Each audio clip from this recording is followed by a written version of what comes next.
মারা যেত মানুষ। হুম। সো অপরচুনিস্টিক ইনফেকশন হয়, সিভিয়ার ইমাসিয়েশন হয়, তোমরা জানো এইডস হলে মানুষ অনেক শুকায় যায়। লিম্ফয়েড ডেপ্লিশন হয়, মানে কি লিম্ফয়েড টিস্যু যেগুলি আছে, যেগুলি আসলে আমাদের ইমিউনিটি তৈরি করে, সেল মেডিয়েটেড ইমিউনিটি তৈরি করে, তাই না? টি সেল তৈরি করে, সেগুলি তো বি সেল বা টি সেল তৈরি করে, সেগুলি তো আমাদের লিম্ফেটিক টিস্যু। সেই লিম্ফেটিক টিস্যু ডেপ্লিশন হয়, মানে কি অনেক পরিমাণে লিম্ফয়েড টিস্যু কমে যায়। নন স্পেসিফিক ক্লিনিক্যাল সাইনের মধ্যে আছে কি দেখো, ফিভার, ওটাইটিস, চোখের প্রবলেম হয়, লিম্ফ এডিনো মেগালি, মানে কি লিম্ফ নোড প্লাস তোমার লিম্ফেটিক যে অর্গান গুলি আছে সেগুলো বড় হয়ে যাওয়া, স্টোমাটাইটিস হয়, জিঞ্জিভাইটিস হয়, এগুলো শব্দ তোমরা বুঝতে পারতেছো তাই না? ক্রনিক রেনাল ইনসাফিসিয়েন্সি হচ্ছে এগুলো হয়। ক্রনিক ডায়রিয়া হয়, যেটা বললাম, অপরচুনিস্টিক প্রোটোজোয়াল ইনফেকশন বা ব্যাকটেরিয়াল ইনফেকশনের কারণে, ভাইরাল ইনফেকশনের কারণে। আপার রেসপিরেটরি ইনফেকশন দেখা যায়, ডিক্রিসড অ্যাক্টিভিটি, লিথার্জি, ওয়েট লস হয়। মোস্ট কমন সাইনের মধ্যে দেখা যায় আর কি স্টোমাটাইটিস, জিঞ্জিভাইটিস, পেরিটোনাইটিস এবং চোখের ইউভিআইটিস এবং গ্লুকোমা দেখা যায়। এবং এই ইগুলি এইডস রিলেটেড কমপ্লেক্স যেগুলি আছে, এগুলি ফিফথ স্টেজ, যেটা এইডস যে স্টেজটা আছে সেই স্টেজে কিন্তু কন্টিনিউ করতে থাকে। দেখো এডিসটা ক্যাটের ক্ষেত্রে ডায়াগনোসিস করবে তো হিস্ট্রি একটা খুব গুরুত্বপূর্ণ, যে ওই এলাকায় মানে বা ওই কারো যদি 10টা ক্যাট থাকে, 20টা ক্যাট থাকে, কোনো একটা ক্যাট এই ধরনের সাইন সিমটম শো করেছে কিনা, এটা একটা গুরুত্বপূর্ণ হিস্ট্রি হতে পারে। হ্যাঁ, এছাড়াও ক্যারেক্টারিস্টিক যে ক্লিনিক্যাল সাইনগুলি দেখলে সেগুলি তোমাকে প্রিজাম্পটিভ ডায়াগনোসিস হেল্প করবে। কনফার্মেটরি ডায়াগনোসিস হেল্প করবে কি ল্যাবরেটরি টেস্ট বিভিন্ন, যেমন এলাইসা ফর রেট্রোভাইরাস আইডেন্টিফিকেশন, এছাড়াও indirect fluorescent antibody test, western blot করে ভাইরাল ইটা প্রোটিন যে সেটা দেখা যেতে পারে। পিসিআর হচ্ছে কি সবচেয়ে, আরটিপিসিআর সবচেয়ে প্রিসাইজ ডায়াগনস্টিক অ্যাপ্রোচ। ট্রিটমেন্ট বলা হচ্ছে যে তোমরা হয়তো জানো যে এইডস এর কিন্তু এখন ট্রিটমেন্ট আছে ভালো। ওই 80-র দশকে কিন্তু তখন ট্রিটমেন্ট ছিল না, প্রচুর মানুষ ইউরোপে মারা যেত, কারণ তোমরা জানো ইউরোপ আমেরিকাতে ওইখানে মানুষ অনিয়ন্ত্রিত জীবন যাপন করতো, বিশেষ করে তাদের সেক্সুয়াল পার্টনারের ক্ষেত্রে, মানে তোমার কি বলে এটা, আনপ্রোটেক্টেড তাদের বিহেভিয়ারের কারণে। তখন তখন কিন্তু এটা খুব প্যান্ডেমিক আকারে ছড়াই গেছিল, মানে এপিডেমিক আকারে ওই এলাকায়, প্যান্ডেমিক বলা যাবে না, এপিডেমিক আকারে ছড়িয়ে পড়েছিল। এবং হিউজ কনসার্ন ছিল ওই সময় 80-90-র দশকে। এখনো কিছু কিছু এলাকায় প্রবলেম আছে, বিশেষ করে আফ্রিকান কিছু দেশ, ইথিওপিয়া, এগুলি দেশগুলিতে এখনো কিন্তু এইডস খুব কনসার্ন। তবে আসার কথা হচ্ছে কি এইডস এর ট্রিটমেন্ট আছে এখন। ট্রিটমেন্টটা কি হচ্ছে, তোমরা যে প্রথমে আমি বলেছিলাম যে এটা একটা রেট্রোভাইরাস। রেট্রোভাইরাস কি, সে তার হোস্ট সেলের সাইটোপ্লাজমে গিয়ে হোস্ট সেলের রিভার্স ট্রান্সক্রিপ্টের যে এনজাইমটা আছে সেটি ইউজ করে সে কি করে, আরএনএ থেকে সে ডিএনএ হয় এবং রেপ্লিকেশন করতে থাকে। সো সায়েন্টিস্টরা দেখছে যদি সামহাউ এই রিভার্স ট্রান্সক্রিপ্টের যে এনজাইমটাকে সামহাউ যদি ব্লক করা যায়, তাহলে ভাইরাসটা ঢোকার পরেও কি করতে পারবে না, সে রিভার্স ট্রান্সক্রিপশন প্রসেসে কি করতে পারবে না, সে আরএনএ থেকে ডিএনএ হতে মাল্টিপ্লিকেশন করতে পারবে না। সো এইখানে ব্লকের একটা সিস্টেম আবিষ্কার করেছে, রিভার্স ট্রান্সক্রিপ্টেস ইনহিবিটর এক ধরনের ইউজ করা হয় এখন ট্রিটমেন্টের ক্ষেত্রে। এছাড়াও ইমিউনোমডুলেটরি বিভিন্ন ড্রাগ ইউজ করা হয়, যেমন রিকম্বিনেন্ট আলফা ইন্টারফেরন, এগুলি ইমিউনোমডুলেটরি ড্রাগ হিসেবে ইউজ করে হয়। সবচেয়ে বেশি ইউজ হয় হচ্ছে কি heart highly active anti retroviral therapy, সেটা কি CD4 sell.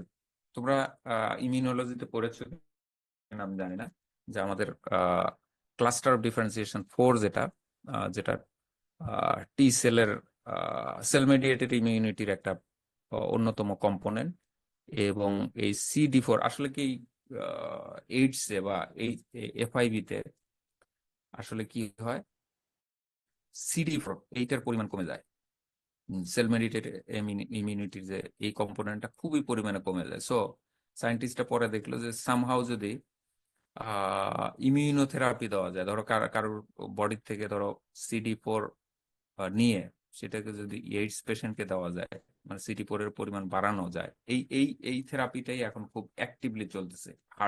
Highly active antiretroviral therapy CD4, এটা দিয়ে দেওয়া হয়। এই CD4 গুলি কি করে, টার্গেটেড, তোমরা জানো CD4 এর বিভিন্ন ধরনের কাজ আছে, ফ্যাগোসাইটোসিসে হেল্প করে, টার্গেটেড সেল ইনডিউস অ্যাপোপ্টোসিস করে, এছাড়া সে অ্যান্টিবডি প্রোডাকশন করে এবং মেমোরি ডেভেলপ করে ফার্দার এর জন্য, এবং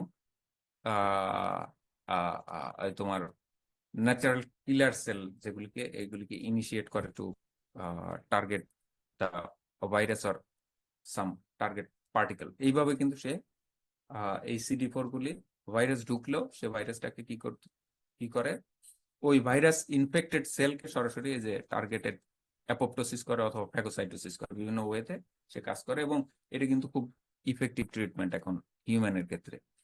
যেহেতু ইফেক্টিভ ট্রিটমেন্ট, এবং তোমরা জানো ইউরোপ আমেরিকাতে ক্যাট কিন্তু খুব মানে প্যাম্পার্ড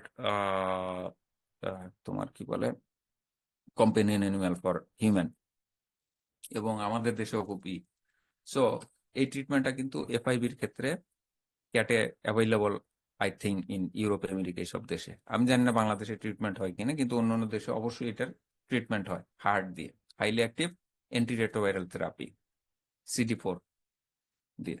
ঠিক আছে, এছাড়াও তোমরা বুঝতে পারছো এটা ট্রিটমেন্ট হবে কি, বিভিন্ন ধরনের সাপোর্টিভ ট্রিটমেন্ট হবে, অপরচুনিস্টিক ইনফেকশন যেন না আসতে পারে, অথবা যে ধরনের সিমটম হচ্ছে সেগুলি ট্রিটমেন্ট করা। এরপর আমরা আসি খুবই গুরুত্বপূর্ণ একটা ডিজিজ। সাইফুল আমাকে বলতেছিল সিদ্দিক স্যার নাকি পড়াইছে তোমাদেরকে স্মল এনিমাল মেডিসিনের ক্ষেত্রে, যদিও আমি তো সাইফুলকে বলতেছিলাম যে it is not matter of small animal, আসলে স্মল এনিমালের আন্ডার এটা পড়ে না, ডগ ক্যাটের ডিজিজ। স্মল স্যার এনিমাল এই কোর্সটার নাম ছিল sir avian and small animal medicine. Avian and, avian and small animal medicine. একটু দাঁড়াও।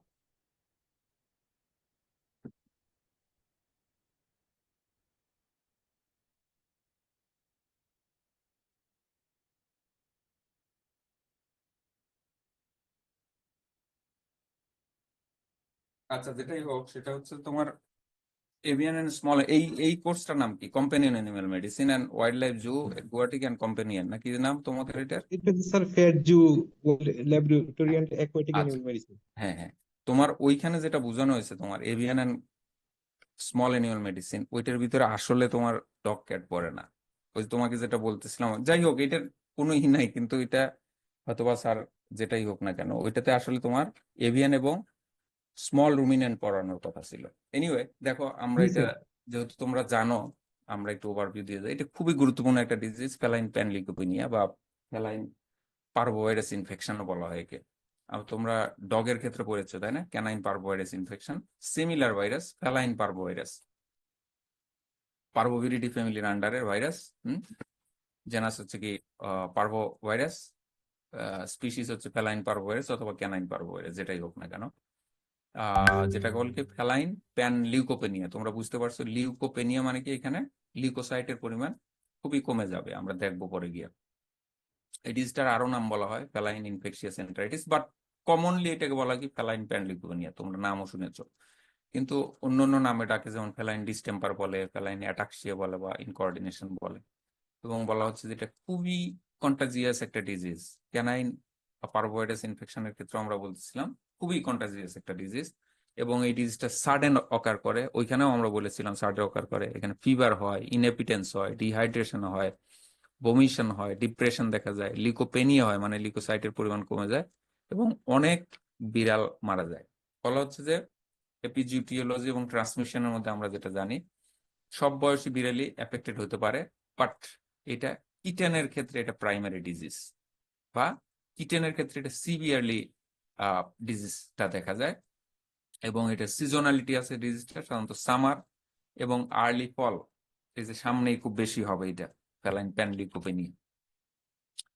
ক্লিনিক্যাল সাইনের মধ্যে দেখো বিভিন্ন সিস্টেম এফেক্টেড হয়, যেমন হেমিক সিস্টেম মানে blood system, lymphatic system, immune system, এগুলি এফেক্টেড হয়। গ্যাস্ট্রোইন্টেস্টাইনাল সিস্টেম এফেক্টেড হয়, রিপ্রোডাক্টিভ সিস্টেম, নার্ভাস সিস্টেম, এগুলি এফেক্টেড হয়। এবং ক্লিনিক্যাল সাইন সিমটমের মধ্যে দেখা যায় ডিপ্রেশন দেখা যায়, সিভিয়ার ডিপ্রেশন হতে পারে, মাইল্ড টু সিভিয়ার ডিপ্রেশন। এবং এই ডিজিজটা চেনার একটা উপায় আছে, খুব ভালো উপায়, প্যানলিউকোপেনিয়া পশ্চার দেখা যায় অ্যানিমালে। আমরা তো বললাম যে এখানে ফিভার হবে, ডায়রিয়া হবে, বমিশন হবে, অ্যাবডোমিনাল পেইন হবে, অ্যাটাক্সিয়া দেখা যাবে। এর সাথে সাথে একই সাথে বিড়ালটার একটা প্যান লিউকোপেনিয়া পশ্চার হবে। সেটা কি?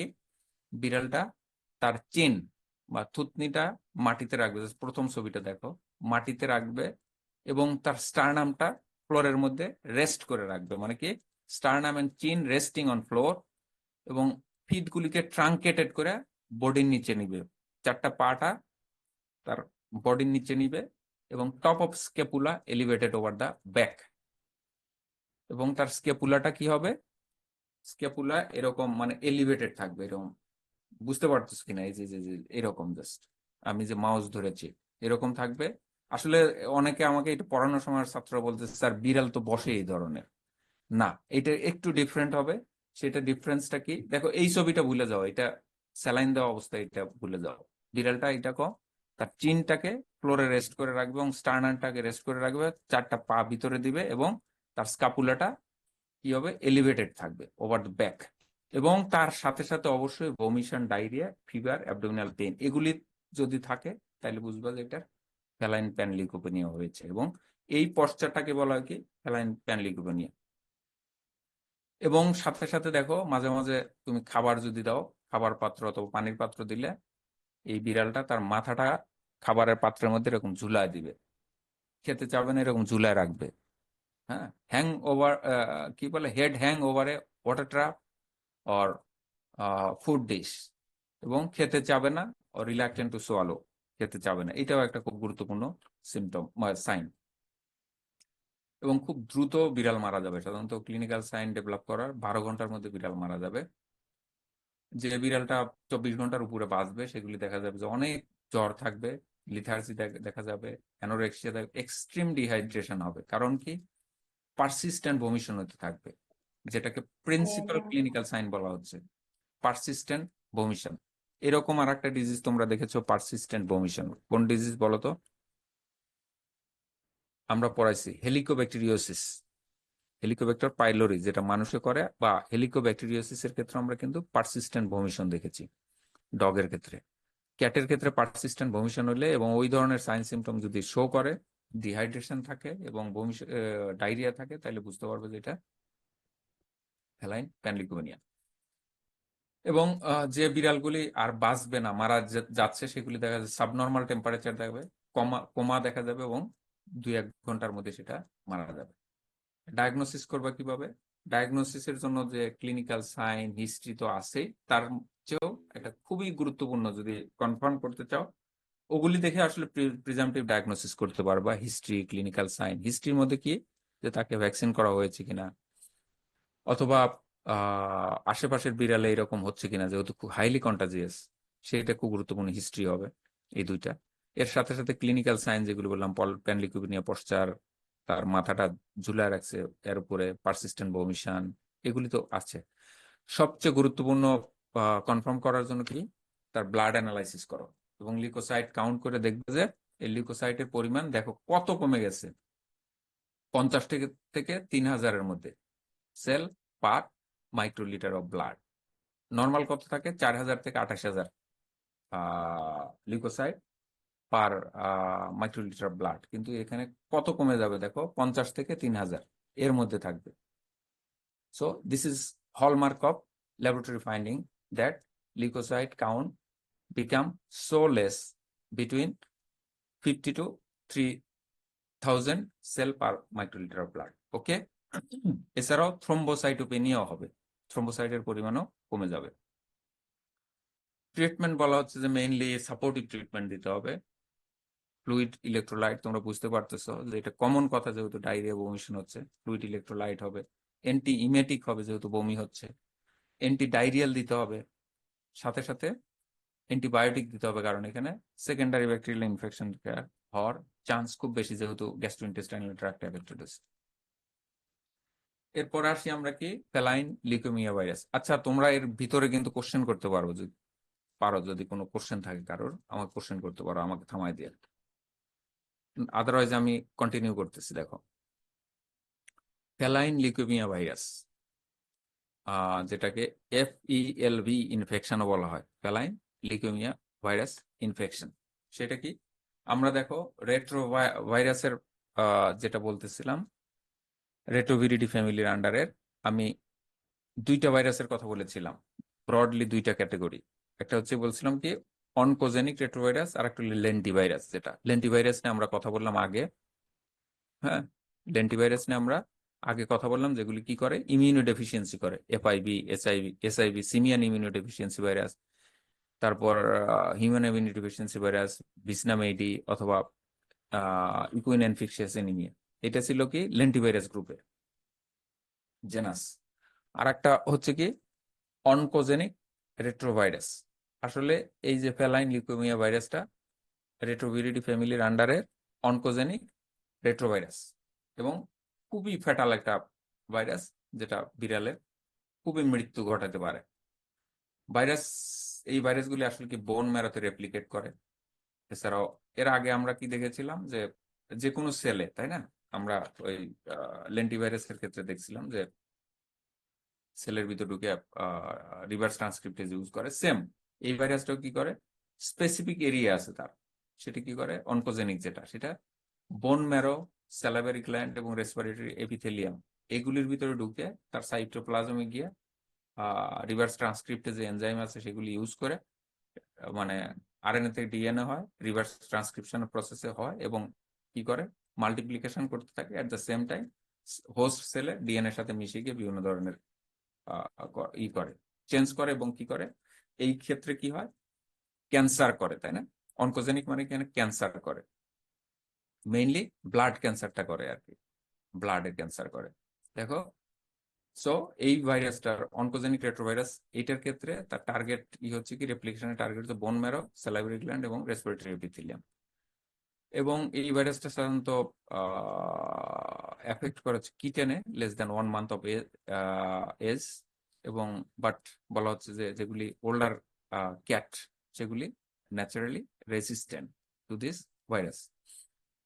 ট্রান্সমিশন সাধারণত দেখো ভার্টিক্যালি ট্রান্সমিশন হয়, হরাইজন্টালি ট্রান্সমিশন। হরাইজন্টাল মানে কি, ক্যাট টু ক্যাট, বিভিন্ন ওয়েতে, যেটা ডাইরেক্ট কন্ট্যাক্ট হতে পারে, অথবা indirect contact like food, water, এগুলির মাধ্যমে ট্রান্সমিশন হয়, অথবা ফোমাইট, বিভিন্ন ওয়েতে ট্রান্সমিশন হয়। আর ভার্টিক্যাল যেগুলি ট্রান্সমিশন সাধারণত ইউটেরাসে, যখন কিটেনটা বা এমব্রায়োটা ইউটেরাসে থাকে তখন ট্রান্সমিশন হতে পারে, অথবা মিল্ক বা কলোস্ট্রামের মাধ্যমে ট্রান্সমিশন হতে পারে।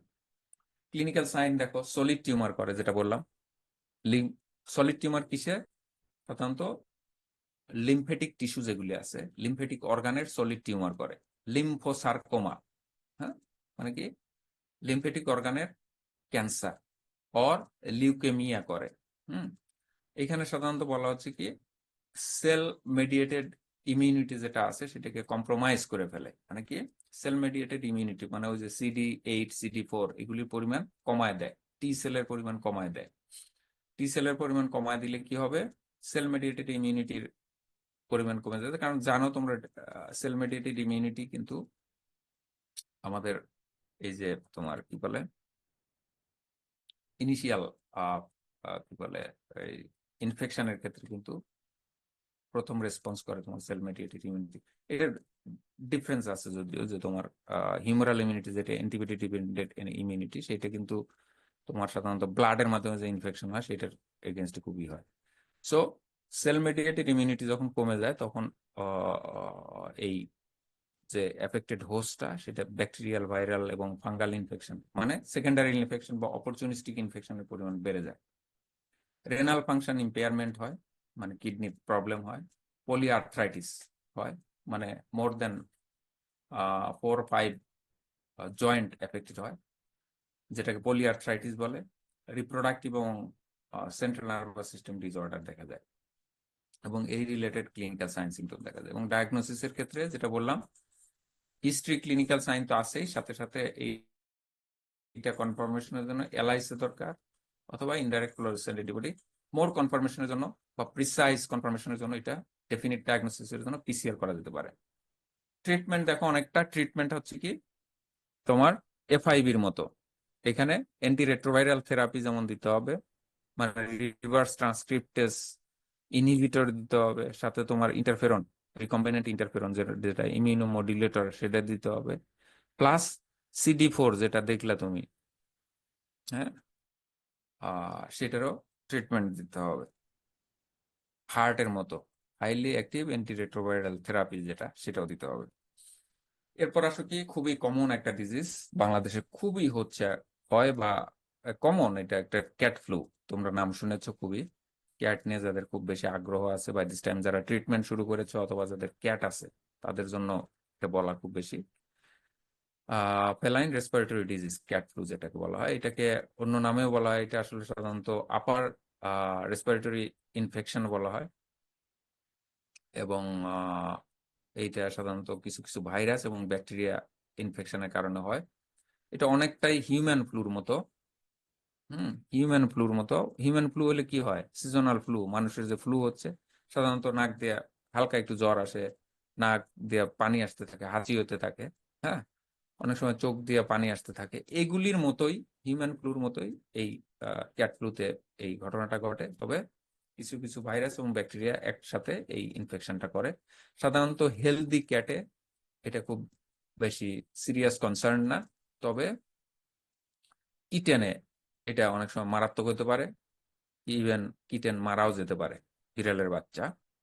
অথবা যে বিড়ালগুলির ধরো আন্ডারলাইং কোনো ডিজিজ আছে বা ইলনেস আছে অথবা ইমিউনো সাপ্রেশন আছে, যেমন দেখলা FIV, অথবা তোমার এই যে এর আগে দেখলা ফেলাইন লিউকেমিয়া ভাইরাস দ্বারা এফেক্টেড, অথবা আহ তোমার প্যানলিউকোপেনিয়া, তাদের ক্ষেত্রে কিন্তু এই ফ্লুটা খুব বেশি এফেক্ট করবে এবং বিড়ালের মৃত্যু ঘটাবে।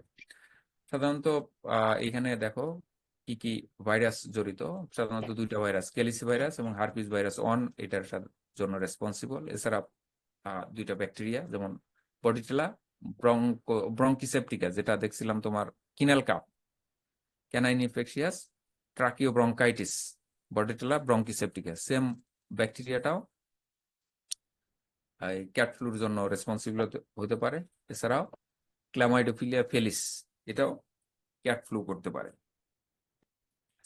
সিম্পল দেখো, বলা হচ্ছে সাধারণত 2 সপ্তাহ পর, ইনফেকশন এন্টার করা 2 সপ্তাহের মধ্যে ক্লিনিক্যাল সাইন অ্যাপিয়ার করে। সাধারণত আই ডিসচার্জ দেখা যায়, চোখ থেকে পানি পড়তে থাকে। প্রথমে সিরাস, কি বলে, সিরাস থাকে, মানে পাতলা থাকে।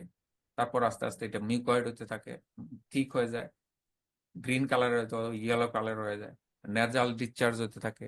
নেজাল ডিসচার্জের ক্ষেত্রেও সেম, প্রথমে সিরাস থাকে, তারপর আস্তে আস্তে মিউকয়েড হয়। সোর থ্রোট, গলা মানে ব্যথা হয়, ঘা হয়, এবং বিড়াল ওই যেটা ডাক, সেটা ডাকতে পারে না, তার ভয়েস লস হয়, ডাকাডাকি করতে পারে না এই গলা ব্যথা এবং সোর থ্রোটের কারণে। স্নিজিং হয়, হাসি দিতে থাকে, কাপিং হতে থাকে, কাশি দিতে থাকে, হ্যাঁ, এগুলি। ক্যাট ফিভার দেখা যায়। মাউথ এবং টাং যদি খুলে দেখো তাহলে আলসার দেখতে পারবা, এবং খাবার দাবার ড্রাস্টিক্যালি খাবার দাবার বন্ধ করে দেয়। ডায়াগনোসিসের জন্য হিস্ট্রি, হিস্ট্রি মানে কি, এখানে ভ্যাকসিনেশনের হিস্ট্রি আছে কিনা, সিজন একটা খুব গুরুত্বপূর্ণ, শীতকাল কিনা, অথবা আশেপাশের বিড়াল এফেক্টেড হয়েছে কিনা যেটার সাথে মেশে, সেগুলি খুব গুরুত্বপূর্ণ হিস্ট্রি, এটা জানার জন্য। এছাড়া ক্লিনিক্যাল সাইন যেগুলি বললাম, সেগুলি ডায়াগনোসিসের জন্য হেল্প করবে। এছাড়াও কনফার্মেশনের জন্য স্পেসিফিক প্যাথোলজিক ডায়াগনোসিস, যেমন বডিটেলা যদি কালচার করে তোমরা আইডেন্টিফিকেশন করতে পারো, অথবা ক্যালিসি ভাইরাস, হারপিস ভাইরাস যদি ল্যাবে আইসোলেশন আইডেন্টিফিকেশন অথবা PCR করতে পারো, দেন একবার কনফার্ম করে বলতে পারবা। ট্রিটমেন্টের ক্ষেত্রে সাধারণত একটা অ্যান্টি ইনফ্লামেটরি দেওয়া হয়, যেহেতু প্রচুর ইনফ্লামেশন হতে থাকে। এবং আহ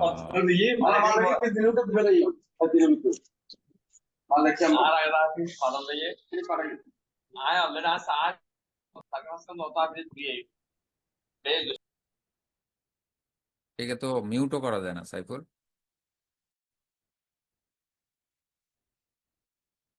সাইফুল, স্যার ইয়ে করে দেন না ওই ঠিক ঠিক এ তো মনে হয় ছেলে এটা চট্টগ্রামের কথা বললো যে এখন, ব্রাহ্মণবাড়িয়া স্যার। কিন্তু কথা তো চট্টগ্রামের মতো। এনিওয়ে, দেখো, এতটুকু কমন সেন্স যদি না থাকে ক্লাসে অ্যাড করে এখন এই বয়সে, বোঝো নাই? তোমরা তো এটার মধ্যেই ক্লাস করো বেশি, তার মধ্যেও যদি আনমিউট করা স্যার থাকে। আপনি এটা মনে হয় অটোমেটিকলি এখানে শব্দ করলে মনে অটোমেটিকলি ইয়ে হয়ে যায়, আনমিউট হয়ে যায় মনে হয়। অন্য অন্য ক্লাসে অত বেশি সমস্যা হয় না, তাহলে সেটিংসে কি? মনে হয় স্যার একটু প্রবলেম আছে আপনার এটাতে। আচ্ছা ঠিক আছে, পরের ক্লাসে দেখবো আমি এটা। দেখো যেটা বলতেছিলাম যে এখানে অ্যান্টি ইনফ্লামেটরি দিতে হবে, একটা অ্যান্টিবায়োটিক দিতে হবে সেকেন্ডারি ব্যাকটেরিয়াল ইনফেকশনটাকে চেক দেওয়ার জন্য। তো ম্যাক্সিমাম যেটা করতে হবে লুব্রিক্যান্ট এবং আই ড্রপ ইউজ করতে হবে। আই ড্রপটা কেন ইউজ করতে হবে? কারণ এই যে তোমরা জানো ওকুলো নেজাল ডিসচার্জের ফলে ওইখানে আলসারের মতো হয়ে যাবে। যখন তোমার মিউকো পুরুলেন্ট হয়ে যাবে তখন কিন্তু চটচটে ওইখানে বেঁধে থাকবে, যখন উঠে যাবে তখন ওইখানে আলসার ঘা হয়ে যাবে। সো লুব্রিক্যান্ট এবং আই ড্রপ ইউজ করতে হবে। এছাড়াও এনিম্যালটাকে, বিড়ালটাকে আননেসেসারি স্ট্রেস থেকে রিলিভ করতে হবে, স্ট্রেস এর মধ্যে রাখা যাবে না। আরো একটা গুরুত্বপূর্ণ কাজ হচ্ছে কি, তার চোখ এবং নাক মুছে দিতে হবে বারবার করে। কেন মুছতে হবে? চোখ মুছে দিলে সে বেটার ফিল করবে, নাক চোখ মুছে দিলে। কারণ যে সিক্রেশন গুলি আসতেছে সেগুলি নাক চোখ যদি বন্ধ করে ফেলে তাহলে কিন্তু সে বেটার ফিল করবে নাকি একটা। সো বারবার করে নাকটা উইপিং করতে, মুছে দিতে হবে। মানে পানির মধ্যে টিস্যু, যেগুলি তোমার এই যে ওয়েট টিস্যু আছে অথবা পরিষ্কার ন্যাকড়া পানিতে ভিজা, পরিষ্কার পানিতে ভিজে তার নাক চোখটা বারবার করে মুছে দিতে হবে। এর ফলে সে বেটার ফিল করবে এবং ফুডের স্মেল পাবে এবং খাওয়ার প্রতি আগ্রহ বাড়বে এবং ইজিলি সে ব্রিদিং করতে পারবে।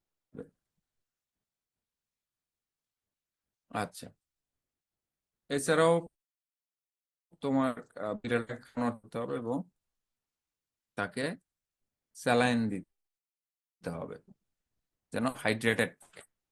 প্রিভেনশনের জন্য ভ্যাকসিন দিতে হবে, 2 ডোজে ভ্যাকসিন। প্রথম ডোজটা দিতে হবে সাধারণত 1.5 মাস থেকে 2 মাস বয়সে। এরপর অ্যানুয়ালি বুস্টার করতে হবে।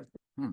এবং আরো যে প্রিভেন্টিভ অ্যাপ্রোচ গুলি আছে, যদি এই সিজনটা আসে তাহলে কি করতে হবে, এই সিজনে অথবা আশেপাশে বিড়াল যদি ফ্লু, যেমন কিছুদিন আগে ফ্লুর খুব প্রাদুর্ভাব গেছে, ওই সময়টাতে বিড়ালকে বাইরে বের হতে দেওয়া যাবে না, সোশ্যালাইজেশন করতে দেওয়া যাবে না। দিলে সে অন্য জায়গা থেকে ক্যারি করে নিয়ে আসবে।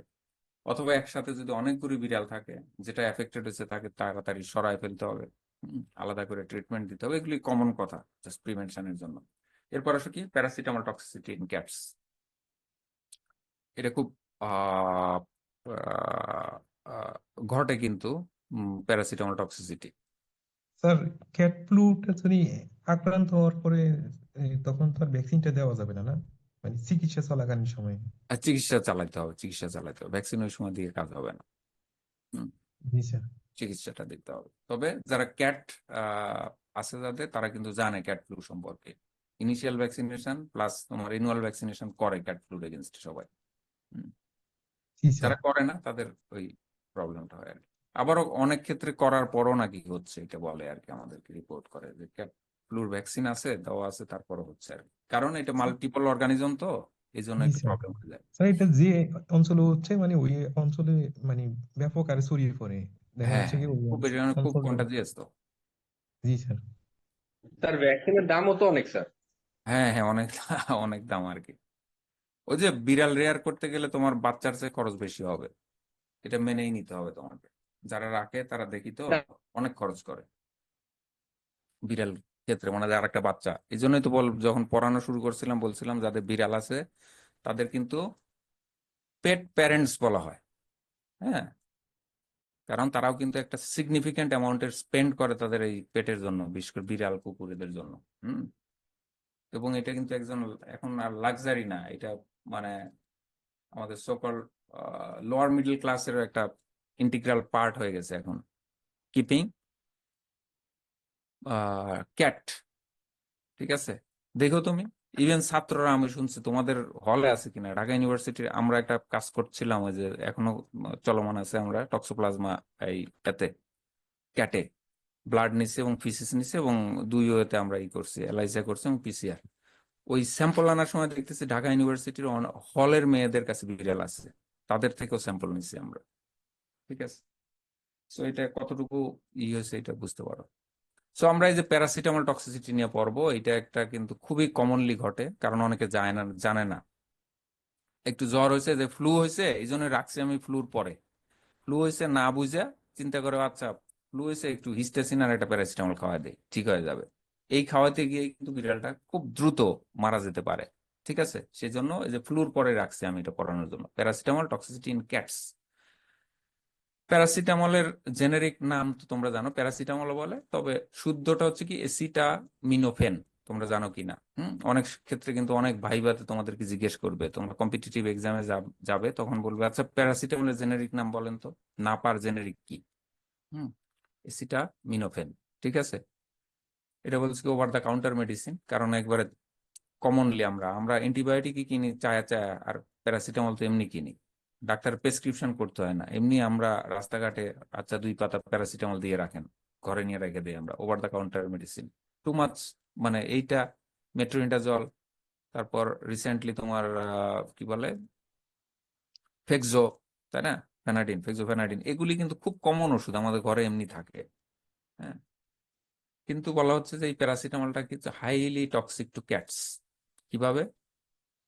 আমরা যে প্যারাসিটামল খাই,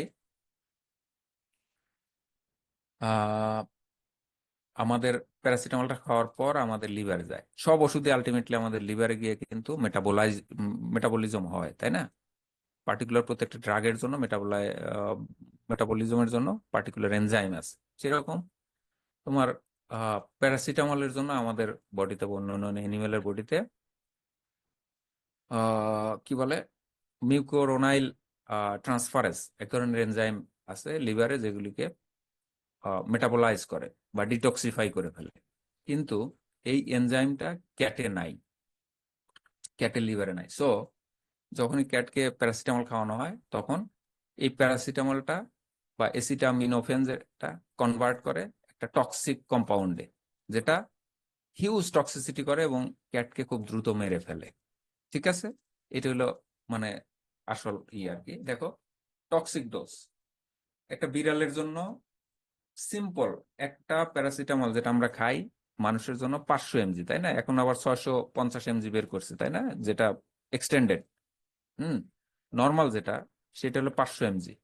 এই 500 mg যদি 8 ভাগের 1 ভাগও খাওয়াও, এটা বিড়াল, 1 কেজি ওজনের বিড়াল কিন্তু এটা টক্সিসিটি দেখা দিতে পারে। মানে কি, টক্সিক ডোজটা কতটুকু কম, 10 থেকে 40 mg/kg বডি ওয়েট। এবং একটা ট্যাবলেট যদি, মানুষের যে ট্যাবলেটটা, সেটা যদি কোনো অ্যাভারেজ সাইজ ক্যাটকে খাওয়াও, সেটার মৃত্যু হতে পারে, লিথাল হতে পারে, সেটা বলা হচ্ছে। মেকানিজম অ্যাক্টিভিটি যেটা বলতেছিলাম, ল্যাক অফ গ্লুকোরোনিডেশন। আমি বলতেছিলাম যে আমাদের লিভারে গ্লুকোরোনাইল ট্রান্সফারেজ এক ধরনের এনজাইম আছে, যেটা আসলে কি মেটাবলাইজ করে প্যারাসিটামলকে সেফলি বা এসিটামিনোফেনকে সেফলি ডিটক্সিফাই করে। কিন্তু এইখানে নাই, দেখো বললাম যে ক্যাটের লিভারে নাই। সো এখানে এক ধরনের প্যারাসিটামল মেটাবোলাইজ না, এক ধরনের আহ, আহ, তোমার কম্পাউন্ডে কনভার্ট করে, টক্সিক কম্পাউন্ডে, সেটা কি এন এসিটাইল পি বেনজোকুইনন ইমাইন, এনএপিকিউআই। এনএপিকিউআই এক ধরনের টক্সিক কম্পাউন্ডে কনভার্ট করে এবং টক্সিসিটি ঘটায়। ক্লিনিক্যাল সাইনের মধ্যে দেখো, উইদিন আওয়ার্স, 1 ঘন্টার মধ্যে দেখা যাবে যে বিড়ালের সায়ানোসিস দেখা গেছে। সায়ানোসিস কি, ব্লু কালার হয়ে গেছে, তাই না? ব্লু টিন্স কামস এবং টাংস, মানে এখানে হাইপক্সিয়া হচ্ছে। মানে কি, হাইপক্সিয়া কেন হয়, এখানে একটা ঘটনা ঘটে। তোমরা কি পড়েছো নাকি, এই তোমার মেটাবলিক ডিজিজ বা জি তোমার স্যার। পড়েছো, তাই না? নাইট্রেট পয়জনিং করেছো? জি জি স্যার স্যার পড়ছি। পড়েছি। জি স্যার। এখানে কি হয়, নাইট্রেট যখন অ্যামোনিয়া থেকে নাইট্রেটে কনভার্ট করে, বা নাইট্রেট যেটা নাইট্রাইট হয়, যেটা 10 গুণ নাইট নাইট্রেট টক্সিক, তাই না? এটা কি করে, জি স্যার, হিমোগ্লোবিন, 6 আমাদের to 10 times more. ইয়া হ্যাঁ টক্সিক। এখানে কি হয়, নাইট্রাইটটা কি করে, হিমোগ্লোবিনের যে হিম এবং গ্লোবিউলিন, হিম মানে কি একটা ফেরাস, তাই না, জি স্যার, ফেরাস ইয়া আয়ন, করে মৃত হিমোগ্লোবিন তৈরি করে। হ্যাঁ মিথোমোগ্লোবিন তৈরি করে, তাই না? জি স্যার। এবং এই মিথোমোগ্লোবিন কি করতে পারে না, অক্সিজেন ক্যারি করতে পারে না। হিমোগ্লোবিন ফেরাস আয়নটা ফেরিক আয়ন হয়ে যায়। ফেরিক আয়ন যখন হয় 1 কার্বন বেশি হয়ে যায়, তখন কিন্তু সেটা আর কি অক্সিজেন অক্সিজেন ক্যারি পরিমাণে বাধা করার, দেয়। হ্যাঁ অক্সিজেন ক্যারি করার ক্ষমতা হারায় ফেলে। ফলে লাংসে ঠিকই তোমার অক্সিজেন যাতে আমরা নিচ্ছি বা গরু নিচ্ছে বা অ্যানিমাল নিচ্ছে, কিন্তু ওইটা লাংসে গিয়ে এর সাথে তোমার হিমোগ্লোবিনের সাথে অ্যাটাচ হয়ে ক্যারি করতে পারে না। হ্যাঁ, ফলে এই বডির এক্সট্রিমিটিতে অক্সিজেন পায় না, সায়ানোসিস, হাইপক্সিয়া হয়। মানে ওই জায়গায় ব্লু টিন্সড গাম, এবং এইখানে গামে দেখা যায় বা টাঙ্গে দেখা যায়, কিন্তু সব জায়গায় আসলে সায়ানোসিস হয়ে যায়, ডিসপনিয়া দেখা যায়, যেহেতু অক্সিজেন অভাব হচ্ছে। প্রচুর কি করে শ্বাস নিতে থাকে, মানে কি তখন অ্যানিমাল মনে করে যে আমার হয়তোবা পেরিফেরিতে অক্সিজেন নাই, বা আমার লাংস মনে হয় আমি বেশি করে শ্বাস নিচ্ছি না। মানে কি ফিজিওলজিক্যালি তখন সে বারবার বেশি করে শ্বাস নেওয়ার চেষ্টা করে, যে লাংসে বেশি করে অক্সিজেন বা বাতাস দেওয়ার চেষ্টা করে, এর ফলে কি ডিসপনিয়া দেখা যায়। এরপরে brown discolouration of the mucus membrane, যেটা মিথোমোগ্লোবিন হওয়ার কারণে হয়। এছাড়াও প্রোগ্রেসিভ সিমটমের মধ্যে ভমিশন দেখা যায়, লিথার্জি, ফেসিয়াল এবং প সোয়েলিং, হাইপোথার্মিয়া দেখা যায়, মুখ এবং পায়ের এখানে ফুলে যায়। হুম, যেহেতু ভেনাস রিটার্ন বন্ধ হয়ে যাচ্ছে। হ্যাঁ, এখান থেকে কি ভেন থেকে ব্লাডটার এতে ব্যাক করে না, আস্তে আস্তে কমে যায়। হ্যাঁ, ফলে সোয়েলিং হয়, হাইপোথার্মিয়া দেখা যায়, জন্ডিস দেখা যায়, সিরোসিস হয়ে যায়, এবং মাল্টি অর্গান ফেলিওরে অ্যানিমাল খুব দ্রুত মারা যায়। ডায়াগনোসিসের মধ্যে হিস্ট্রি, প্যারাসিটামল তোমার পরে, এবং তুমি খাওয়াইছো কিনা, মালিক খাওয়াইছো কিনা তাকে জিজ্ঞেস করবে যে আচ্ছা, জ্বর আসার পর কি প্যারাসিটামল খাওয়াইছেন কিনা, এটা খুব গুরুত্বপূর্ণ হিস্ট্রি। এছাড়াও ক্লিনিক্যাল সাইন যেগুলি বললাম, যেমন মিথোমোগ্লোবিন এবং হেপাটোটক্সিসিটি রিলেটেড যেগুলি দেখলা সেগুলি। এছাড়াও ল্যাবরেটরি টেস্ট করা যেতে পারে, যেমন কিছু কিছু লিভার এনজাইম বেশি থাকবে, যেমন এএলটি, এএসটি। এলটি কি অ্যালানিন আর অ্যামাইনো ট্রান্সফারেজ, এবং অ্যাসপার্টেট অ্যামাইনো ট্রান্সফারেজ, এই এনজাইম দুটা, লিভার এনজাইম দুটা বেশি থাকবে। গ্লুটাথিয়নের লেভেল কমে যাবে। গ্লুটাথিয়নটা কি আমরা জানি অ্যান্টিঅক্সিডেন্ট, তাই না? তোমরা যখন মেটাবলিক ডিজিজ পড়েছো, আমি জানি না মেকানিজম পড়াইছে কিনা তোমাদেরকে, পোস্ট পার্সুরিয়েন্ট হিমোগ্লোবিনিউরিয়া যখন পড়েছো, তখন পেন্টোজ ফসফেট পাথওয়েতে গিয়া গ্লুটাথিয়ন যেটা তৈরি হয়, সেই ফসফরাসের অভাবে পেন্টোজ ফসফেট যে পাথওয়েটা আছে সেটা বন্ধ হয়ে যায় ফসফরাসের অভাবে। ফলে কি গ্লুটাথিয়ন তৈরি হতে পারে না।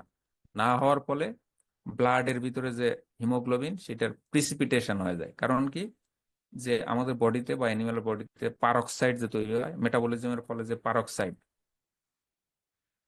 অক্সিডেন্ট যেটা তৈরি হয় বা সুপার অক্সাইড যেগুলি তৈরি হয়, সেগুলি গিয়া হিমোগ্লোবিন বা আরবিসি কে ডিস্ট্রয় করে দেয়। হুম, নর্মাল মেকানিজমে কি হয়, পেন্টোজ ফসফেট পাথওয়ে যদি ঠিক থাকে, তখন কিন্তু এই যে গ্লুটাথিয়ন নর্মালি তৈরি হয়, এবং গ্লুটাথিয়ন গুলিয়ে এই বডিতে যে পারক্সাইড বা সুপার অক্সাইড বা অক্সিডেন্ট গুলি তৈরি হচ্ছে সেগুলিকে বের করে দেয়। যখনই ফসফরাসের অভাব হয়, তখন পেন্টোজ ফসফেট পাথওয়ে এটা বন্ধ থাকবে, ফলে গ্লুটাথিয়নের পরিমাণ কমে যাবে, ফলে এই অক্সিডেন্ট গুলি যে তৈরি হচ্ছে সেগুলি আরবিসি কে ভেঙে দিচ্ছে। ফলে কিন্তু এই যে পোস্ট পার্সুরিয়েন্ট হিমোগ্লোবিনিউরিয়া হয়। এইভাবে পড়াইছিল তোমাদের এগুলি, সাইফুল? স্যার এইটা পড়ানো হয়নি। আচ্ছা আচ্ছা, পোস্ট পার্সুরেন্ট হিমোগ্লোবিনের খুব গুরুত্বপূর্ণ একটা তোমার মেটাবলিক ডিজিজ। যাক, এইটা বললাম আর কি। ওইখানে কি ব্লাড সেল ভেঙে যায় ফসফরাসের অভাবে। ঠিক আছে, এখন দেখো যেটা বলতেছিলাম, যে আমাদের বডিতে এটুকু জেনে রাখো, প্রচুর পরিমাণে অক্সিডেন্ট তৈরি হয়, সুপার অক্সাইড, পার অক্সাইড তৈরি হয় নর্মালি আমরা যে খাবার টাবার খাচ্ছি মেটাবলিজমের মাধ্যমে, যেগুলি আমাদের সেল ডেথ ঘটায়। হ্যাঁ, আরবিসি ভেঙে দেয়। হুম, কিন্তু আমাদের বডিতে ব্যালেন্স হয় কিভাবে? আমাদের বডিতে পেন্টোজ ফসফেট পাথরের মাধ্যমে, অথবা এই যে তোমার ভিটামিন ই, সেলেনিয়াম, এগুলি কি করে অ্যান্টিঅক্সিডেন্ট হিসেবে কাজ করে। গ্লুটাথিয়ন এগুলি কি অ্যান্টিঅক্সিডেন্ট হিসেবে কাজ করে, যেগুলি পারঅক্সাইড, সুপার অক্সাইড তৈরি হচ্ছে, এগুলি বডি থেকে বের করে দেয়। ফলে আমাদের বডির সেল ডেথ, আরবিসির ব্রেকডাউন, এগুলি কিন্তু হয় না, আমরা নর্মালি থাকি আর কি। সো এইখানে দেখো যে গ্লুটাথিয়নের পরিমাণ কমে যায় প্যারাসিটামল টক্সিসিটির কারণে, কারণ লিভারের অনেক ডিস্ট্রাকশন হয়, ফলে গ্লুটাথিয়নের পরিমাণ কমে যায়। ফলে দেখো আরবিসি যে আছে, আরবিসি রেড ব্লাড সেলটা কি হয়, হেঞ্জ বডি ফরমেশন হয়, প্রিসিপিটেশন হয়ে যায়। যে হিমোগ্লোবিন গুলি আছে, হিমোগ্লোবিন গুলি প্রিসিপিটেশন হয়ে হেঞ্জ বডি ফরমেশন হয় আর কি। ঠিক আছে, এছাড়াও তোমার যদি ডায়াগনোসিসের জন্য আর্টারিয়াল ব্লাড নাও, মিথোমোগ্লোবিন দেখতে পারবে, প্রচুর পরিমাণ মিথোগ্লোবিন ফরমেশন হবে। ট্রিটমেন্ট বলা হচ্ছে কি, দ্রুত প্যারাসিটামল যদি খাওয়াই দাও বিড়ালকে, ভমিশন ইন্ডিউস করতে হবে। ইন্ডিউস ভমিশন যদি ইন্ডিউস করো তাহলে তার পেট থেকে যে এইগুলি বের হয়ে যাবে। এটা কিন্তু টক্সিসিটির একটা নিয়ম আর কি। ইভেন মানুষেরও টক্সিসিটি হলে কিন্তু ভমিশন করানো হয়, যে পেটে যা আছে সব যেন বের হয়ে যায়, এগুলি যেন ব্লাডে মিক্স না হয়, সেটা করতে হবে। ইন্ডিউস ভমিশন। অ্যাক্টিভেটেড চারকোল খাওয়াই দিতে হবে। অ্যাক্টিভেটেড চারকোলের কাজ কি? খাওয়াইলে যে টক্সিক কম্পাউন্ড গুলি তৈরি হচ্ছে বা প্যারাসিটামল যেটা, সেগুলি কি চারকোল কি করে অ্যাবজর্ব করে ফেলে, ফলে ব্লাডে যাবে না। তবে স্পেসিফিক অ্যান্টিডোট আছে, এটা এন এসিটাইল সিস্টিন, এনএসি। এটা কিন্তু অ্যান্টিডোট, যেমন আমরা এই যে সর্দি লাগলে খাই মিউকোমিস্ট, হ্যাঁ, ব্রঙ্কো ডাইলেটর হিসেবে খাওয়া হয় মিউকোমিস্ট। এইটা কিন্তু এই তোমার হ্যালো, মিউকোমিস্টটা কিন্তু এখানে এই যে ট্রেড নাম মিউকোমিস্ট, এটা কিন্তু এই তোমার এই প্যারাসিটামল টক্সিসিটির ক্ষেত্রে দেওয়া হয়। এটার ভিতরে আছে কি এন এসিটাইল সিস্টিন, এটা আর কি অ্যান্টিডোট হিসেবে কাজ করে। এছাড়াও সাপোর্টিভ কেয়ার দিতে হবে, ইন্টারভেনাস ফ্লুইড দিতে হবে, কিডনি ফাংশন যেন ঠিক থাকে, হাইড্রেশন যেন ঠিক হয়, অক্সিজেন থেরাপি দিতে হবে যেন তোমার ডিসনি এবং মেথোমোগ্লোবিনিমিয়া প্রিভেন্ট করা যায়। খুব সিভিয়ার কন্ডিশন এনিমিয়া দেখা দিলে সেক্ষেত্রে ব্লাড ট্রান্সফিউশন করা যেতে পারে, এবং ব্লাড ট্রান্সফিউশন কিন্তু সিবাসুর ক্লিনিকে হয়। ঠিক আছে, ব্লাড ট্রান্সফিউশন করা যেতে পারে। এরপর আমরা আসছিল কি, আমরা ক্যাটের ভাইরাল ডিজিজ এতটুকুই পড়বো। আর একটা ডিজিজ পড়াবো আমরা, FIP। তোমরা এটা পড়ো না, এটা পরের ক্লাসে পড়ো। FIP, ফেলাইন ইনফেকশিয়াস পেরিটোনাইটিস, খুবই গুরুত্বপূর্ণ। এই রিসেন্ট ইয়ারে খুবই হচ্ছে ঢাকা শহর সহ সব শহরগুলিতে, সব জায়গায় বিড়ালের দেখা যায় যে পানি জমে। আমরা ডিটেলস আলাপ করবো এটা। পেটের নিচে দেখা যায় পেটটা ফুলে যায়, চাপ দিলে মনে হয় শক্ত, করোনা ভাইরাসের কারণে হয়, ফেলাইন করোনা ভাইরাস। আর তোমরা পড়েছো কিনা আমি জানি না। FIP, ফেলাইন ইনফেকশিয়াস পেরিটোনাইটিস, খুবই হচ্ছে এটা।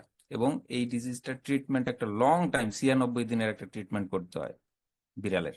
সো এটা আমরা পড়বো। প্রচুর কেস পাওয়া যাচ্ছে, ইভেন আমাদের গাজীপুরে যে আমাদের হসপিটালেও অনেকগুলি কেস রেকর্ড করা গেছে। এতটুকু আমরা ভাইরাল ডিজিজে থাকি। এরপরে আমরা আসবো হলো কি কিছু প্যারাসাইটিক ডিজিজ পড়াবো। যদিও প্যারাসাইটোলজিতে পড়েছো, তারপরে ডিজিজ আকারে আমরা এখানে কিছু আলাপ করব, খুবই গুরুত্বপূর্ণ কয়েকটা। যেমন টক্সোপ্লাজমোসিস, তোমরা জানো টক্সোপ্লাজমা গন্ডি, এটা একটা কক্সিডিয়ান প্যারাসাইট, এপিকমপ্লেক্সন প্যারাসাইট। এটা আসলে এই টক্সোপ্লাজমোসিসটা করে। এবং তোমরা জানো এইটার ডেফিনিট হোস্ট, দুই ধরনের হোস্ট আছে, একটা হলো কি ইন্টারমিডিয়েট হোস্ট আর একটা ডেফিনিট হোস্ট। বলা হচ্ছে কি ফেলাইন যেটা ফেলিড ক্যাট, সেগুলো হচ্ছে কি ডেফিনিট হোস্ট, অল আদার্স আর ইন্টারমিডিয়েট হোস্ট। আমরা মানুষ, তারপর লাইভস্টক, গরু ছাগল ভেড়া যেগুলি আছে, ইভেন বার্ড, হ্যাঁ, all the mammals and birds আর intermediate host. Only definite host হচ্ছে কি ক্যাট, ডোমেস্টিক ক্যাট বা ক্যাট, এগুলি কি মানে কি ডেফিনিট হোস্ট মানে কি অর্গানিজমটা মেইন পার্টটা মেচিউরটা থাকে হলে তোমার এই ক্যাটে। ঠিক আছে, আর ম্যামালস এবং বার্ডসে তোমরা ইন্টারমিডিয়েট হোস্ট। এটা এই এই এই মানে প্যারাসাইটের একটা লাইফ সাইকেলের একটা পার্ট এখানে থাকে, বিশেষ করে সিস্ট আকারে ব্রাডিজয়েড থাকে, তাই তো, টিস্যু সিস্ট। বলা হচ্ছে যে এই ইনফেকশনটা সাধারণত ওয়াল ওয়ার্ম ব্লাডেরও হয়, ইনক্লুডিং হিউম্যান। এবং বলা হচ্ছে যে toxoplasmosis is a significant or important zoonotic disease originated from cat, domestic cat। এবং বলা হচ্ছে যে মেয়েরা সাধারণত ক্যাটকে খুব প্যাম্পার করে, এবং এই ক্যাটটা এই সিভিয়ার ডিজিজটা করতে পারে, এবং মেয়েদের কি করতে পারে, অ্যাবর্শন করতে পারে। ইউরোপ আমেরিকাতে অ্যাবর্শনের যত হিস্ট্রি আছে, একটা সিগনিফিক্যান্ট পোর্শন টক্সোপ্লাজমোসিসের কারণে হয়। এবং তোমরা জানো টক্সোপ্লাজম এই অ্যাবর্শনটা কিন্তু খুবই প্রিভ্যালেন্ট ইউরোপ আমেরিকাতে। আমাদের দেশের মতো না যে ইয়ার প্রত্যেক বছর বছর, মানে আমরা এই সাবকন্টিনেন্টের পুরুষ মহিলারা কিন্তু খুবই ফার্টাইল, প্রচুর বাচ্চা দিতে সক্ষম। কিন্তু ইউরোপ আমেরিকাতে প্রচন্ড শীতের কারণে ওইখানে বাচ্চা উৎপাদনের কিন্তু খুবই কম, মানে কনসেপশন রেট উইমেনদের খুবই কম। অনেক চেষ্টা তদবিরের পরে ধর কনসিভ করে, তার মধ্যে যদি আবার এই ক্যাট থেকে ডিজিজটা গিয়ে অ্যাবর্শন করে, তাহলে কিন্তু খুব তাদের জন্য পেইনফুল হয়ে যায়। ঠিক আছে, অ্যাবর্শন রেট বেশি এবং সিগনিফিক্যান্ট অ্যাবর্শন করে মেয়েদের কিন্তু টক্সোপ্লাজমোসিস, এবং হিউজ কনসার্ন এটা ইউরোপ আমেরিকাতে, অন্যান্য দেশে, এবং আমাদের দেশেও এটা একটা কিন্তু খুব সিগনিফিক্যান্ট কনসার্ন হতে যাচ্ছে। কারণ আমাদের দেশেও কিন্তু অনেক মিসক্যারেজ হয়, যেটা নিয়ে কোনো স্টাডি নাই কেন মিসক্যারেজ হচ্ছে। যদি এরকম স্টাডি করা যেত তাহলে আমরা রিয়েল পিকচারটা বলতে পারতাম যে among the aborted women what are the percentages caused by toxoplasmosis. ঠিক আছে, কিছু কিছু ডিসপার্স কিছুটা স্টাডি হয়েছে এবং জানা গেছে আসলে হ্যাঁ, ঢাকাতেও রিপোর্ট আছে মেয়েদের মহিলাদের অ্যাবর্শনের জন্য এই টক্সোপ্লাজমোসিস দায়ী। এটা ভূমিকাতে বলে রাখে। দেখো, ইনফেকশনের জন্য বলা হচ্ছে all worm blooded animal infection হয় ইনক্লুডিং হিউম্যানস। মোস্ট কেস বলা হচ্ছে যে নর্মালি এটা অ্যাসিমটোমেটিক, তবে ডিভাস্টেটিং ডিজিজ মে অকার। ইম্পর্টেন্টলি দেখো, ইউএস পপুলেশনের বলা হচ্ছে 11% সেরো positive. 11% of the US population are seropositive to toxoplasmosis. More than 60 million people are infected alone in US. এবং ওয়ার্ল্ড ওয়াইড বলা হচ্ছে 10,000-এর মধ্যে প্রায় একজন মানুষ এফেক্টেড টক্সোপ্লাজমোসিসে। বুঝতে পারছো কিরকম মানে সিভিয়ার ডিজিজটা। ট্রান্সমিশন সাধারণত 3টা ওয়েতে হয়। কনজেনিটালি বুঝতে পারছো, এখানে তোমার এর মাধ্যমে, ইউটেরাসে, যেটা বারবারই বলতেছি, ইউটেরাসে ফিটাস থেকে ফিটাস তার মায়ের ইউটেরাসে যখন থাকে তখন পায়, অথবা আন্ডারকুকড ইনফেক্টেড মিট খেলে হতে পারে, অথবা ভায়া ফিক্যাল ম্যাটার। আমরা পরের এতে দেখবো আরো ডিটেলস করে। দেখো,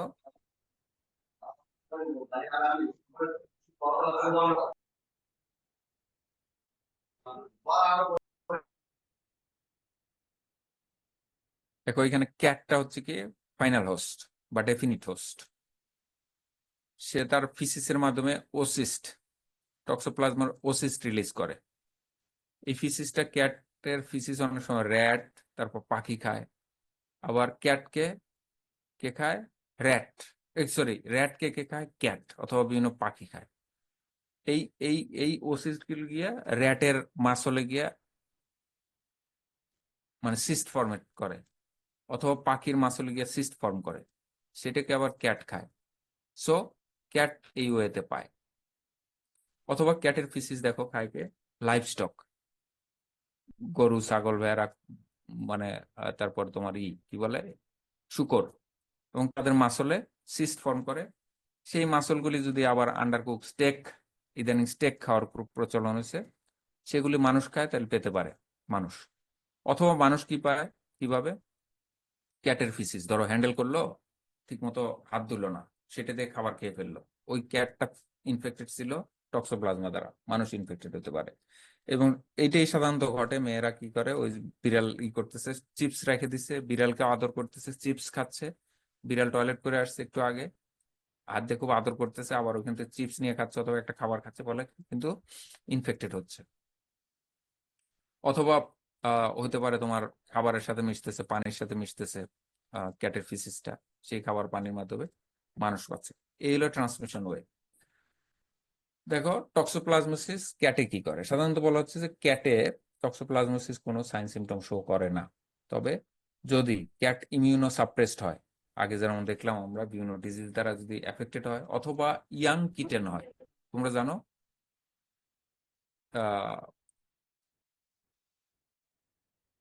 সাধারণত বলা হয় যে যেগুলি কিটেন, তাদের ইমিউনিটি ডেভেলপ থাকে না, আন্ডার ডেভেলপ ইমিউনিটি থাকে। ফলে এইসব অ্যানিমালে টক্সোপ্লাজমোসিস সিরিয়াস ডিজিজ করতে পারে। কি কি সিমটম দেখাতে পারে? যেমন fever, loss of appetite, lethargy, lung infection যদি হয় তাহলে নিউমোনিয়া হতে পারে, ডিফিকাল্ট ব্রিদিং, হ্যাঁ, লিভারে জন্ডিস করতে পারে, যেমন আই ইনফেকশন করতে পারে। টক্সোপ্লাজমার একটা কিছু প্রিডিলেকশন সাইট আছে, যেমন I, central nervous system, lungs, liver, এগুলি। আই যেমন বিড়ালের ইউভেআইটিস করতে পারে, রিটেনাইটিস করতে পারে, অ্যাবনর্মাল পিপল সাইজ হয়, চোখের মনি ছোট হয়ে যায়, বড় হয়ে যায়, লাইটের প্রতি রেসপন্সিভনেস হয়, ব্লাইন্ডনেস দেখা যেতে পারে, সেন্ট্রাল নার্ভাস সিস্টেম এফেক্ট করলে ইনকোঅর্ডিনেশন হতে পারে, হাইপার সেন্সিটিভিটি হতে পারে, personality change, circling, head pressing, ear twitching, বিভিন্ন ধরনের difficult chewing, swallowing food, seizures দেখা যাবে, মূর্ছা যায়, এগুলি আনকন্ট্রোল ইউরিনেশন এবং ডেফিকেশন, এগুলি দেখা দিতে পারে ক্যাটের। মানুষে যেটা টক্সোপ্লাজমোসিস হয় কয়েকটা ভাগে হতে পারে, যেমন একিউট টক্সোপ্লাজমোসিস, যেগুলি ইমিউনো কম্পিটেন্ট, যাদের তোমার কি বলে ইমিউনিটি ঠিক আছে, ইমিউন সিস্টেম ঠিক আছে, তাদের একিউট টক্সোপ্লাজমোসিস হতে পারে, ক্রনিক টক্সোপ্লাজমোসিস হতে পারে, কনজেনিটাল টক্সোপ্লাজমোসিস হতে পারে এবং অকুলার টক্সোপ্লাজমোসিস হতে পারে। যেসব মানুষের ইমিউনো কম্প্রোমাইজড আছে তাদের তো এগুলি হবেই, সাথে সাথে একিউট টক্সোপ্লাজমোসিস হবে। আফটার ইমিউনোসাপ্রেসিভ থেরাপি, ধরো ক্যান্সার পেশেন্ট, তাদেরকে রেডিওথেরাপি বা কেমোথেরাপি দেওয়া হয়েছে, তারপরে এই যে একিউট টক্সোপ্লাজমোসিস হতে পারে যদি তার ইনফেকশন হয় আর কি। অথবা একজন ক্যান্সার পেশেন্টকে ধরো ইমিউনোসাপ্রেশন আছে, তাদের ক্রনিক ইনফেকশনটা টক্সোপ্লাজমোসিসটা রিঅ্যাক্টিভেশন হতে পারে। অথবা কোনো পেশেন্টের ধরো অর্গান ট্রান্সপ্লান্ট, কিডনি ট্রান্সপ্লান্ট করা হয়েছে, সামহাউ যদি, যেমন কিডনি ট্রান্সপ্লান্ট, তারপর ক্যান্সার পেশেন্ট, এগুলির জন্য বিড়ালের সংস্পর্শে থাকা একেবারে নিষিদ্ধ। কারণ টক্সোপ্লাজমোসিস আসলে কিন্তু এটা সিভিয়ার একিউট টক্সোপ্লাজমোসিস হতে পারে এবং ক্রনিকটা আবার রিঅ্যাক্টিভেশন হতে পারে, সো খুব ডিভাস্টেটিং হতে পারে। দেখো টক্সোপ্লাজমোসিস ইন হিউম্যান কি হয়, অকুলার টক্সোপ্লাজমোসিসে আই পেইন হয়, ব্লাড ভিশন হয়, ব্লাইন্ডনেস দেখা যায়। একিউট টক্সোপ্লাজমোসিসের সিমটম যেটা, সেগুলি কি হয়, ফিভার, ফেটিক, মাসলেক মানে মাসলে পেইন হতে পারে, পেইনলেস সোলেন লিম্ফ নোড দেখা যায় in your neck or armpit, ঘাড়ে এবং আর্মপিটের পেইনলেস লিম্ফ নোড সোলেন হয়, সোর থ্রোট দেখা যেতে পারে, লিভার এবং স্প্লিন, হেপাটোস্প্লিনোমেগালি হয়, বড় হয়ে যায়, এবং এখানে দেখা যায় কি রিঅ্যাক্টিভেটেড টক্সোপ্লাজমোসিস যেটা বললাম, যেগুলো ইমিউনো কম্প্রোমাইজড স্টেটে হয়, ক্রনিকটা আবার নতুন করে হয়, সেখানে কি হয়, হেডেক, কনফিউশন দেখা যায়, সিজার দেখা যেতে পারে, fever, facial paralysis, vision changes, numbness দেখা যেতে পারে, উইকনেস, হ্যাঁ, এনসেফালাইটিস হতে পারে বা এনকেফালাইটিস যে উচ্চারণই করো, কোমা দেখা দিতে পারে। এছাড়াও কনজেনিটাল, যেটা কনজেনিটাল টক্সোপ্লাজমোসিসের ক্ষেত্রে সাধারণত যেটা বলতেছিলাম, ইউটেরাসের ভিতরে ট্রান্সমিশন হবে, এবং যে বাচ্চাটা কিটেনটা বর্ন করলো তার কি কি হবে, কিটেনে হবে আর কি, বা symptom in babies or kitten কি হবে, ইয়েলোইশ স্কিন, সরি না না না, এখানে কিটেন না, মানুষের ক্ষেত্রে যেহেতু বেবি বলতেছি, মানুষের বাচ্চা, কি হবে, ইয়েলোইশ স্কিন এবং আই হবে জন্ডিস, র্যাশ দেখা যাবে, হেপাটোস্প্লিনোমেগালি দেখা যাবে, রেটিনো রেটিনো করোইডাইটিস মানে কি ভিশন লস হবে, আই পেইন হবে, সেন্সিটিভিটি টু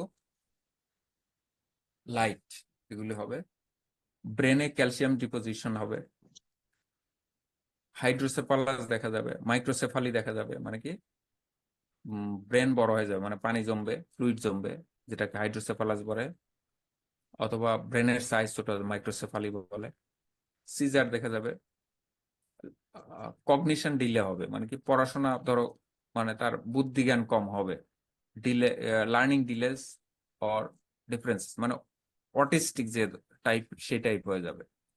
এবং এখানে অকুলার টক্সোপ্লাজমোসিস, ওই বাচ্চার চোখের সমস্যা হতে পারে। আর যেটা প্রথম বললাম টক্সোপ্লাজমোসিস ইন প্রেগনেন্সি, এই ঘটনাটা যদি সামহাউ কোনো মহিলা হ্যাভিং বেবি ইন হার ওম্ব, যদি মানে ক্যারিং, মানে অথবা এক্সপেক্টিং যে লেডি আছে বা উমেন আছে, তাদের মিসক্যারেজ হবে, স্টিল বার্থ হতে পারে, ঠিক আছে, মানে অ্যাবর্শন হবে, যেটা শুরুতে আমি বললাম। ডায়াগনোসিসের বিভিন্ন ধরনের ওয়ে আছে, সেরোলজিক্যাল ডায়াগনোসিস, মাইক্রোস্কোপিক ডায়াগনোসিস, সরাসরি ফিসিস নিয়ে যদি তুমি টক্সোপ্লাজমার ওসিস্ট দেখতে পারো, অথবা সেরোলজিক্যাল ডায়াগনোসিসের মধ্যে এলাইসা খুব কমনলি করা হয়, আমরাও করেছি এলাইসা, মাইক্রোস্কোপি করেছি। এছাড়াও পিসিআর করতে পারো, বিভিন্ন ধরনের পিসিআর, এগুলির মাধ্যমে এছাড়াও তো ট্রেডিশনাল যেগুলি আছে, ক্লিনিক্যাল হিস্ট্রি, সাইন, সিমটম, এগুলি হেল্প করবে ডায়াগনোসিসের জন্য। ট্রিটমেন্ট দেখো, পাইরিমেথামিন, ধারাপ্রিম যেটাকে বলা হয়, সেটা বলা হয় যে এটা ওসিস্টের এগেনস্টে ভালো কাজ করে, বাট এই পাইরিমেথামিন এই ড্রাগটার একটা প্রবলেম আছে। এটা কি করে, কয়েকটা প্রবলেম আছে, তার মধ্যে একটা হচ্ছে কি ফলিক অ্যাসিড অ্যাবজর্পশনে, বডির ফলিক অ্যাসিড অ্যাবজর্পশনে বাধা দেয়। এছাড়াও বোন ম্যারো সাপ্রেশন করে এবং লিভার টক্সিসিটি করে। সো এই ওষুধটা টক্সোপ্লাজমার যে স্পোরের এগেনস্টে কাজ করলেও এর কিছু সাইড ইফেক্ট আছে। ফলিক অ্যাসিড অ্যাবজর্পশনে বাধা দেয়, বোন ম্যারো সাপ্রেশন করে এবং লিভার টক্সিসিটি করে। এই জন্য তোমার লিকোবরিন ক্যালসিয়াম একসাথে অ্যাড করে দেওয়া হয়। লিকোবরিন ক্যালসিয়াম দিলে ফলিক অ্যাসিড যে অ্যাবজর্পশনে যে বাধা দিচ্ছিল সেটার প্রবলেমটা দূর হয়ে যায়। এর সাথে সাথে যে সালফা ডায়াজিন যদি অ্যাড করে দাও অ্যান্টিবায়োটিক, সেটা অনেক সময় অ্যাড করা হয়, সালফার ডায়াজিন, হ্যাঁ, পাইরিমেথামিনের সাথে। এছাড়াও ক্লিন্ডামাইসিন যোগ করা যায়, এজিথ্রোমাইসিন এবং আরো আরো ড্রাগ আছে, কিন্তু ইফেক্টিভ ড্রাগ কি পাইরিমেথামিন, কিন্তু লং টাইম ইউজ করা যাবে না। প্রিভেনশনের জন্য দেখো এই পিকচারের মাধ্যমে বুঝবা যে তোমার অবশ্যই যেগুলি প্রেগনেন্ট মহিলা তারা বিড়াল থেকে অবশ্যই দূরে থাকবে। ক্যাট লিটার, আমি তো বলি যে বিড়াল থেকে দূরে থাকতে হবে প্রেগনেন্ট অবস্থায়। প্রেগনেন্ট অথবা যারা cancer patient, organ transplant patient, তারা কিন্তু বিড়াল থেকে দূরে থাকবে, স্পেশালি ক্যাট লিটার থেকে দূরে থাকবে। ঠিক আছে। ভেজিটেবল এবং ফ্রুটস খাওয়ার আগে অবশ্যই কি করতে হবে, ভালো মতো ধুয়ে খেতে হবে, কারণ তুমি ভেজিটেবল আনে রাখলে কিন্তু বিড়াল ওইখানে গিয়ে কি করে, ওই মুখ দিতে থাকে, ঘুরতে থাকে ওইখানে। অথবা তোমার হাউস হোল্ড গার্ডেন আছে, ওইখানে গিয়ে কিন্তু অনেক সময় বিড়াল কি করে, গ্রামের বাড়িতে টয়লেট করে। সেই ভেজিটেবল অথবা ফ্রুটস যেটাই নিয়ে এসে যদি ভালো মতো ওয়াশ না করে খাও, তাহলে কিন্তু you have very much chance of having cyst, toxoplasma cyst with this vegetable and fruits, and you can be infected. এছাড়াও যে ধরো আমরা যে মাংস খাই, গরুর মাংস অথবা পর্ক অথবা অথবা মাটন, যেটাই খাই না কেন, সেগুলি ভালো মতো কুকড করে খেতে হবে, আন্ডার কুক খাওয়া যাবে না। কুকিং যে সারফেসটা আছে সেটা যেন বিড়াল না যেতে পারে এবং সেটা ভালো মতো ক্লিন রাখতে হবে। তোমার কোনো সয়েল অথবা কোনো গার্ডেনের কাজ করার সময় অবশ্যই গ্লাভস ইউজ করতে হবে এবং বারবার হাত দিতে হবে, এবং বিড়ালকে হ্যান্ডেল করার সময় অবশ্যই গ্লাভস পরে নিতে হবে এবং মাস্ক পরে নিতে হবে। এভাবে প্রিভেন্টেড থাকতে পারবা। আরো কন্টিনিউ করবো সাইফুল? স্যার আজকে শেষ করে দেন। টায়ার্ড? কালকে কালকে কালকে ক্লাস নিবেন স্যার? আগামীকাল? হ্যাঁ হ্যাঁ, নাও যেতে পারে। কয়টায় বলো? স্যার কয়টার সময় আপনি নিতে পারবেন স্যার? আমি নিতে পারবো, তোমরা কয়টায় করতে পারবো বলো, আমি ফ্রি আছি, অফিস নাই তো এখন। তাহলে স্যার 11:30 11:30টার সময় নেন স্যার। ঠিক আছে, আমি সকালে জানাবো। ঠিক আছে স্যার। ঠিক আছে, তাহলে আমরা টক্সোপ্লাজমোসিস পর্যন্ত শেষ করলাম। আর এই আমরা 3-4টা ডিজিজ পড়াবো, এই তোমার এই কি বলে প্যারাসাইটিক ডিজিজ, যেগুলি মোস্ট কমন, খুবই কমনলি হয় আর কি। যেমন হার্ট ওয়ার্ম আছে, তাই না, তোমরা জানো আর কি। তারপর ইসোফেজিয়াল ওয়ার্ম, এগুলি সম্পর্কে আমরা পড়বো আর কি। ঠিক আছে, তাহলে স্যার আজকে হ্যাঁ বলো, কারো কোশ্চেন থাকলে বলো। হ্যাঁ, বর্ষণ। স্যার আপনি যে তখন বলতেছিলেন যে স্যার আপনি যে কাজের কথা স্যার, যে ঢাকা ভার্সিটি থেকে কালেক্ট করছেন স্যার ব্লাড, হ্যাঁ স্যার আপনার সাথে কি আমরা কোনোভাবে কাজ করার সুযোগ পাইতে পারি? হ্যাঁ, এই প্রজেক্টটা almost we are going to wrap it up. মানে কালকে আমরা সিকোয়েন্সের রেজাল্ট পেয়েছি এবং আমরা ডিসিশন নিচ্ছি, সমস্ত এইটার শেষ।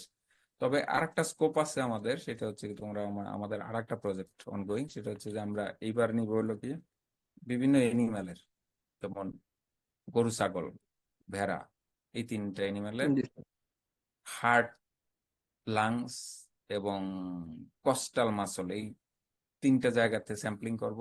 অলরেডি কোশ্চেনিয়ার ডেভেলপ হয়ে গেছে আমাদের, প্রজেক্টও আছে আমাদের। এটা আমরা এনিম্যালে কি দেখবো সেটা আমরা, হ্যাঁ। স্যার আমরা কি কোনোভাবে অ্যাড হইতে পারি? মানে আমাদের এখানে ওইরকম রিসার্চ স্যার কেউ নাই তো স্যার, এর জন্য বললাম আর কি স্যার। আচ্ছা, এটা আমরা পরে আলাপ করবো আর কি, হ্যাঁ। তো টিটুর সাথে ই করো আর কি, কানেক্ট থাকো। জি স্যার, টিটু ভাইয়ের সাথে তো কথা হয় স্যার। হ্যাঁ, হ্যাঁ, হ্যাঁ। ঠিক আছে স্যার, আসসালামু আলাইকুম ঠিক স্যার। আছে। আর কোনো কোশ্চেন আছে কারোর? আসসালামু আলাইকুম স্যার। হ্যাঁ, স্যার আমাদের ওই ল্যাব নোট লেখার বিষয়টা যদি একটু দিয়ে দিতেন তাহলে হ্যাঁ, ভালো আমরা হতো। ওই কথা যতটা বলছি, সাইফুলের সাথে কথা বলছি। আসলে আমি মানে খুবই ব্যস্ত ছিলাম গত 2 সপ্তাহ, আমাদের ফাইনাল পরীক্ষা চলতেছিল, তো কোনো সময় পাচ্ছিলাম না। আর আমাদের অফিসিয়াল টাইম কমে গেছে যে প্রত্যেকদিন ভাইবা নিতে হয় এবং পরীক্ষা নিতে হয়, এই জন্য আমি সময় পাই নাই। যদিও টিটুকে আমি লাস্ট মানে কয় তারিখের দিকে, 17 তারিখ, ওইটা আর্লি চলে গেছে গোপাল মানে ফরিদপুরের বাড়িতে। আমি বলতেছিলাম তোমাদের নোটটা নিয়ে যাওয়ার জন্য, বাই দিস টাইম ও। স্যার ওই তো স্যার আপনার সুবিধা মতো একটা সময় দিয়ে দিয়েন আর কি স্যার। হ্যাঁ, 6 তারিখ, 6 তারিখ বলছি আমি স্যারে 6 তারিখে দিবেন। ভাইকে বলছি। 6 তারিখ আমাকে মনে করা দিল, এটা স্ক্যান করে আমি তোমাদের কাছে পৌঁছে দেবো। জি জি স্যার, জি স্যার, ঠিক আছে। ঠিক আছে, আর কারো কোনো কোশ্চেন না থাকলে শেষ করি। ঠিক আছে স্যার, আসসালামু আলাইকুম।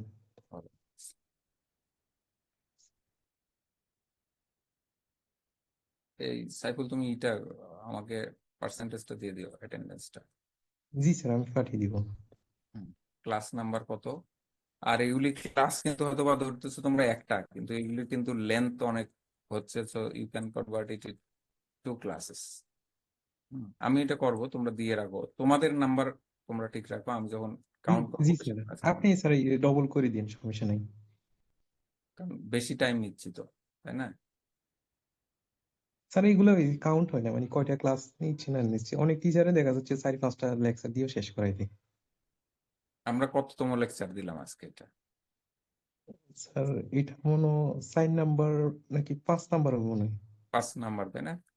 আর জি একটা নিলে তোমার ডগ ক্যাট শেষ। এরপরে হয়তো বা আসলে ওয়াইল্ড লাইফের তো অনেক অনেকই, আমরা অর্ডার ধরে ধরে পড়াবো হয়তো বা আর্টিওডাক্টাইলা, পেরিসোডাক্টাইলা, তারপর তোমার উম, এই স্যার ধরনের করে আমরা কিছু ডিজিজ আলাপ স্যার করবো। কিছু কমিয়ে যেগুলো বেশি ইম্পর্টেন্ট মানে একবারে ওইগুলো একটু স্যার একটু ফোকাস হ্যাঁ, ফোকাস করবো আর কি স্যার। ওয়াইল্ড লাইফে আমরা একটু কমাই বলবো আর কি।